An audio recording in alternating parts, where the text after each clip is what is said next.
मुंबई, जिसे आप और हम माया नगरी के नाम से भी जानते हैं, इस माया नगरी के ग्लैमर कॉरिडोर्स में बैन ड्रग्स का थोड़ा से इस्तेमाल कोई नई बात नहीं। एक्टर सुशांत सिंह राजपूत की मौत ने बॉलीवुड वर्ल्ड में बड़े पैमाने पर अवैध ड्रग्स के इस्तेमाल को एक बार फिर से सुर्खियों में ला दिया है। जांच एजेंसियों के रडार पर बॉलीवुड का ड्रग्स कनेक्शन भी है। वहीं देश के लोग ये देखकर हैरान हैं कि हिंदी फिल्म इंडस्ट्री में कितनी गहराई तक ड्रग पेडलर्स की पहुंच है। मध्य प्रदेश के उच्च चिकित्सा शिक्षा मंत्री विश्वास सारंग ने एक मुहिम छेड़ दी है।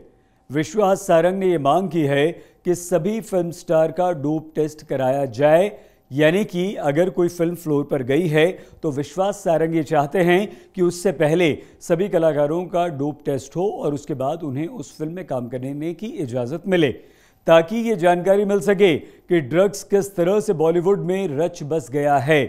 विश्वास सारंग ने जब इस मुहिम के लिए ट्वीट किया तो उनका समर्थन बीजेपी के सांसद सुब्रमण्यम स्वामी के साथ साथ और बहुत सारे बीजेपी के नेताओं ने किया।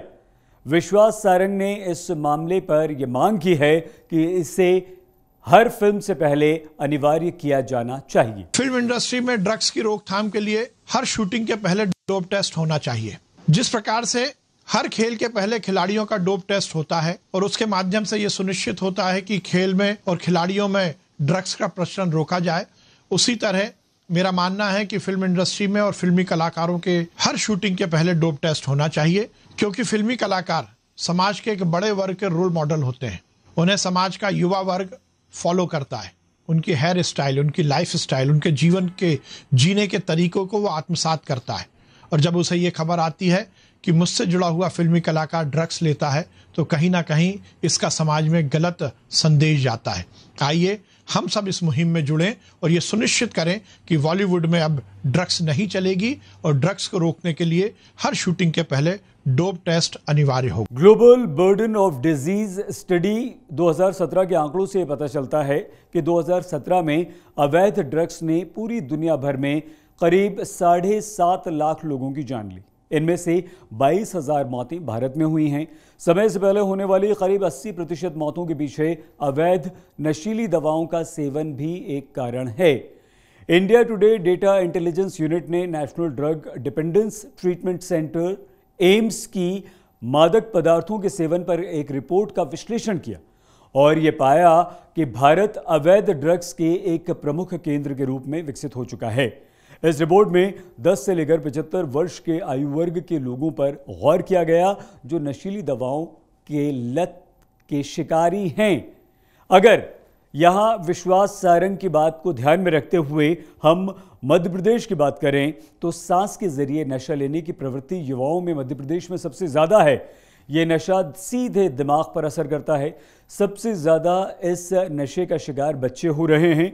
मध्य प्रदेश में तकरीबन 50,000 लोग इस नशे के आदी हैं।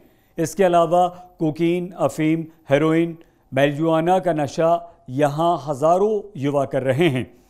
पिछले दिनों एक रिपोर्ट सामने आई जिसमें पूरे देश में 227 ज़िलों को लिस्टेड किया गया था जहाँ पर युवाओं में नशे की लत लगातार बढ़ रही है।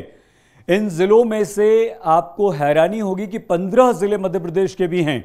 मध्य प्रदेश के भोपाल, छिंदवाड़ा, दतिया, ग्वालियर, होशंगाबाद, इंदौर, जबलपुर, मंदसौर, नरसिंहपुर, नीमच, रतलाम, रीवा, सागर, सतना और उज्जैन जैसे ज़िलों के युवाओं में नशे की प्रवृत्ति लगातार बढ़ रही है।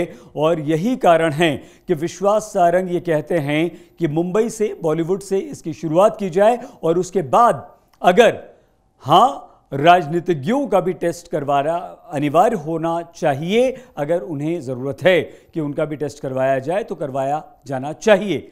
विश्वास सारंग ये भी कहते हैं कि सिर्फ बॉलीवुड और राजनेता ही नहीं बल्कि समाज के हर वर्ग का भी अगर टेस्ट संभव हो तो करवाना चाहिए। हालांकि सरकार की तरफ से नशा मुक्ति अभियान भी चलाया जा रहा है, लेकिन इसके बावजूद नशे का कारोबार बंद होने का नाम नहीं ले रहा। हमारे देश में आर्थिक संकट के चलते नौकरियां जाने और करियर में अस्थिरता ने युवा पीढ़ी के लिए तनाव का माहौल पैदा किया है। कई लोग ड्रग्स के जरिए तनाव से मुक्त होने के लिए इसे सहारे के तौर पर देखते हैं, लेकिन ये युवा अक्सर खतरनाक ढंग से इसके चंगुल में फंस जाते हैं। मध्य प्रदेश में तो ड्रग माफिया छात्रों को अपने निशाने पर लेते हैं। ये युवा पहले तो नशे के कारोबारियों के जाल में फंसकर ड्रग एडिक्ट हो जाते हैं और फिर महंगे ड्रग की चाहत के चलते वो खुद इस काले कारोबार में कूद जाते हैं। विश्वास सारंग का ये कहना है कि हम मध्य प्रदेश में इस पर रोक लगाने के लिए जल्द ही कार्रवाई करेंगे। मध्य प्रदेश में कई बार महंगे होटल्स की पार्टियों में ड्रग्स का खुलासा हो चुका है। पुलिस लगातार ऐसे ड्रग्स कारोबारियों की कमर तोड़ने की कोशिश भी करती रही है, लेकिन इनका नेटवर्क इतना मजबूत है कि वो फिर से अपना ये काला कारोबार शुरू कर देते हैं। फिलहाल जरूरत है ड्रग्स माफियाओं के खिलाफ एक मजबूत अभियान की, जो इनके कारोबार को हमेशा हमेशा के लिए बंद करे और नशे से देश और मध्य प्रदेश के युवाओं को बचाए। हालांकि विश्वास सारंग अभी सिर्फ बॉलीवुड में डोप टेस्ट की मांग कर रहे हैं, लेकिन मध्य प्रदेश के एक मंत्री होने के नाते उन्होंने ये नहीं कहा, ये नहीं बताया कि मध्य प्रदेश में क्या उनकी सरकार, मुख्यमंत्री शिवराज सिंह चौहान कोई ऐसी योजना लेकर आ रहे हैं जिससे मध्य प्रदेश के युवाओं को नशे से बचाया जाए, या विश्वास सारंग के पास ऐसा कोई प्लान है जिसे वो जल्द ही मध्य प्रदेश में इंप्लीमेंट करने जा रहे हैं।